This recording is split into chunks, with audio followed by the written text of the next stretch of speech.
Welcome to our channel. Today we how to backup Microsoft Authenticator accounts to new phone, complete guide step by step clearly. Open your Microsoft Authenticator app on your old phone.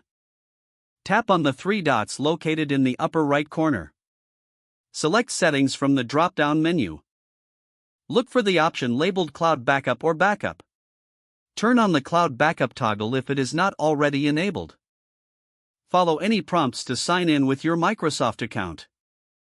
Wait for the backup process to complete. Once the backup is finished, grab your new phone. Download and install the Microsoft Authenticator app from the App Store. Open the app on your new phone. Tap on Begin Recovery. Sign in with the same Microsoft account you used for the backup. Follow any prompts to verify your identity. Once verified, the app will begin restoring your accounts. Wait for the restoration process to complete. Check that all your accounts are visible in the app. You have successfully backed up and restored your Microsoft Authenticator accounts to your new phone. If the page does not load, refresh the browser or try again in a private or incognito window. Make sure you are using the correct email address, then retype it carefully to avoid small typos. If your password is not accepted, use the reset option and create a new strong password you can remember.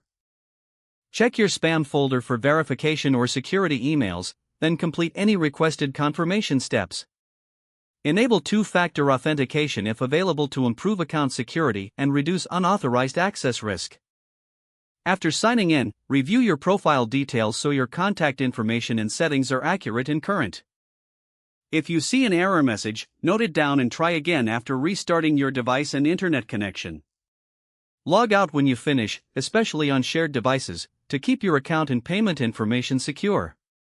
If the page does not load, refresh the browser or try again in a private or incognito window. Make sure you are using the correct email address, then retype it carefully to avoid small typos. If your password is not accepted, use the reset option and create a new strong password you can remember. Check your spam folder for verification or security emails, then complete any requested Enable two-factor authentication if available to improve account security and reduce unauthorized access risk. Don't forget to like this video and subscribe to our channel for more step-by-step tech guides.